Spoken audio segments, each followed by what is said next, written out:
Hello everybody and welcome back to the channel for another LEGO month overview. Today we're going to go over pretty much everything I can remember doing in the course of April. April is a very big month for this channel.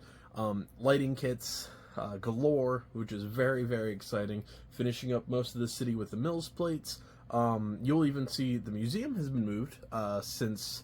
Well, actually, it was moved with the Haunted House episode. However, it is currently still in progress.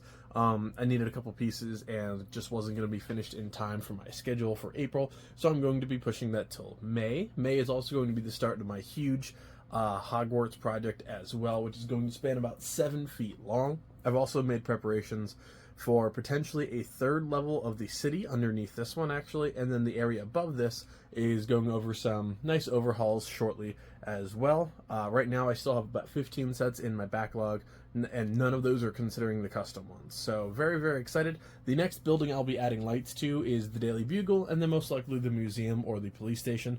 I'm also doing some custom lighting for the apartment, and then off to the side you'll be able to see some custom lights as well. So yeah, basically we added lights to the bookshop, the pet shop, Assembly Square, which features that really awesome fountain that I absolutely love, and then you can actually see some lights in the background. I added a small custom light that you'll be able to see a little bit better in the corner shortly once I actually turn the camera around. We also moved the Haunted House down to the main area of the city to complete that little skyscraper row there.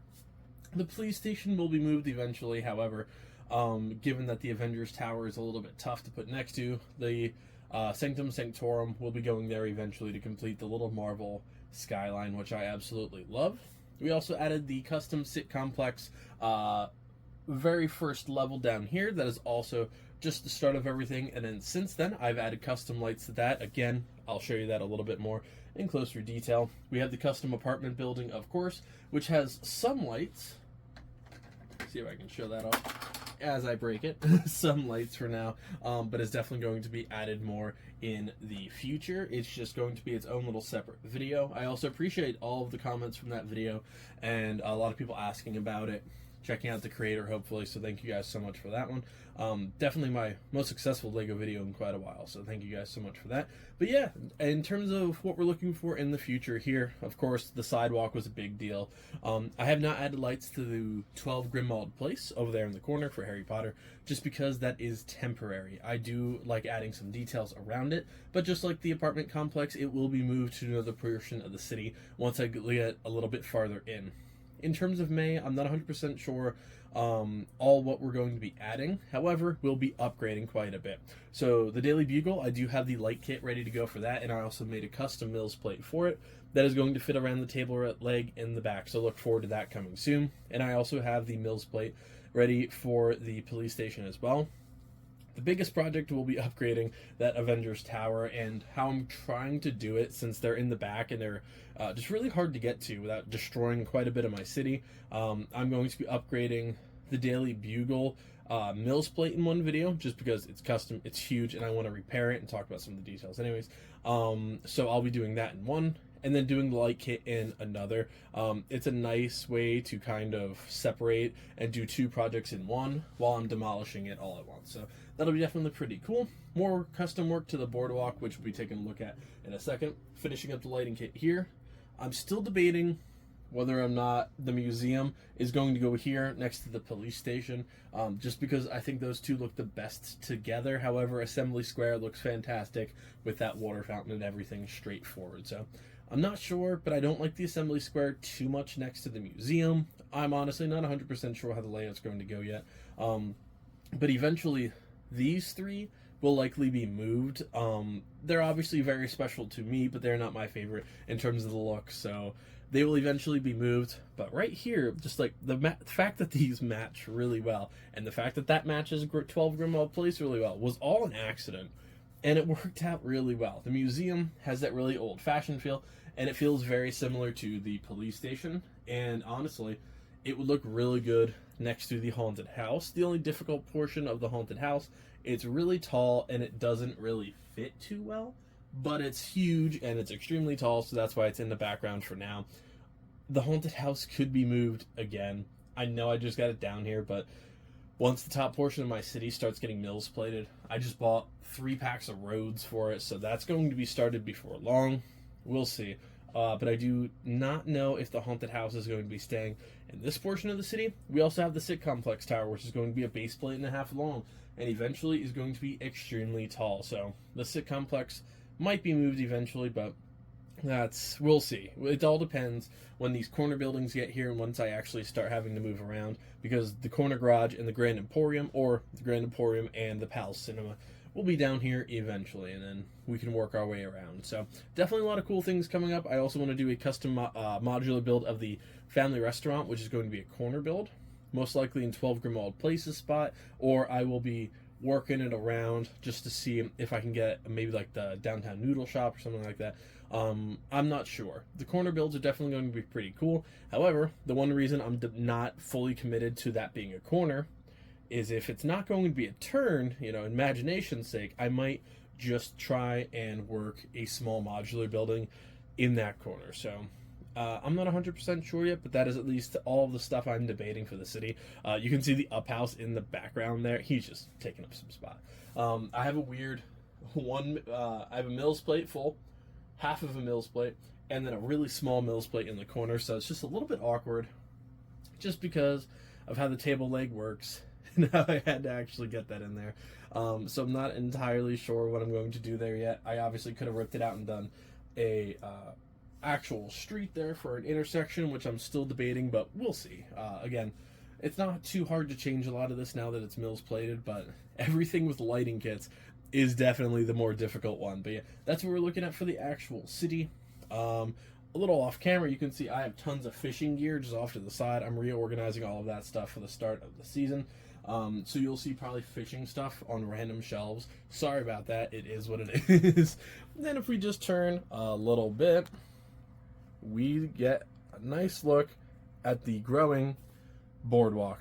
Obviously, it's a little bit tough with the current angle, and I'll try and move us a little bit.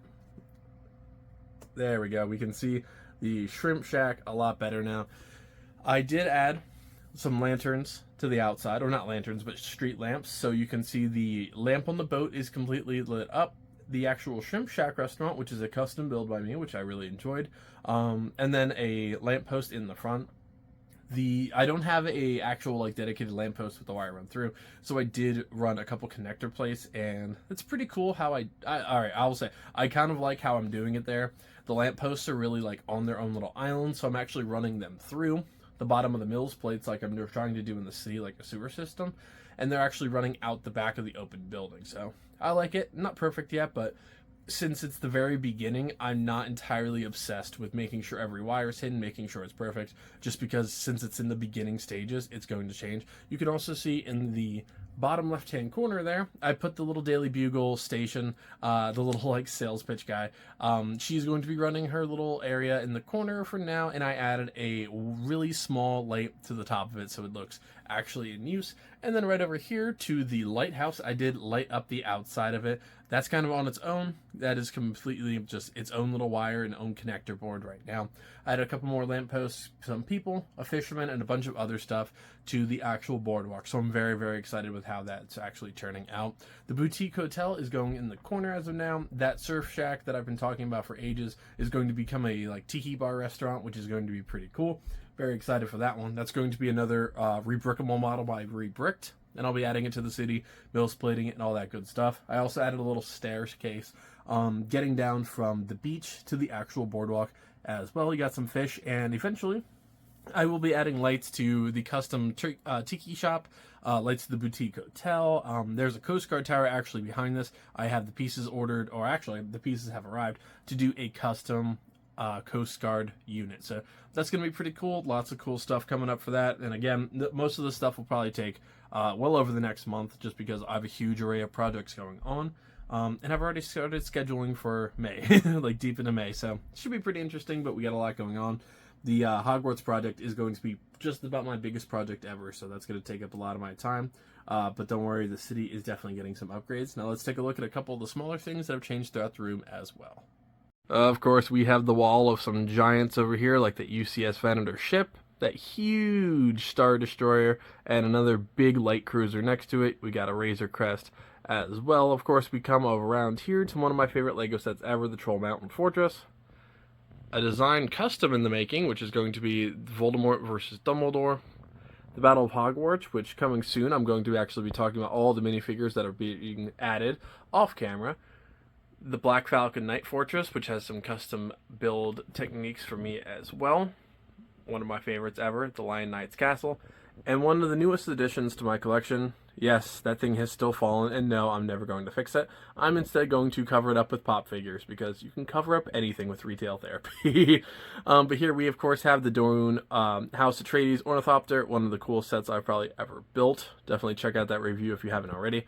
Then we got the array of minifigures with Baron Harkonnen in the background, a pop figure, and a box set for the first trilogy. Still got to get a box set for the second one. Probably for the second trilogy, I should say. Put it in that corner. I love it. I have the little red lamp on top of it, but I think that looks awesome. Down here a little bit further, we do have the El Dorado Pirate Fortress, of course.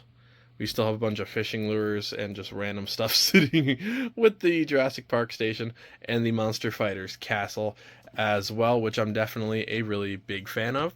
A couple days ago, I decided to redo this entire shelf here and actually show off a good chunk of my sets, which is pretty cool. I like it. We have Luke versus Vader. Sorry for the poor lighting over here. A couple helmets, some of my favorite minifigures. Vin Diesel standing there. Well, it's all about family. James Bond's car. The 11 wagon from Ninjago. In the background, you can see little Kingfisher, some wires, and all that good stuff. So, yep, we're getting there. And of course, the pop figure wall of madness. But yeah, that's just going to about do it for this overview, folks. It's been an honor. I love it. Love building this stuff. So thank you guys so much for joining me for another LEGO build. And I'll see you next time. Happy building, everybody. And I'll see you next month.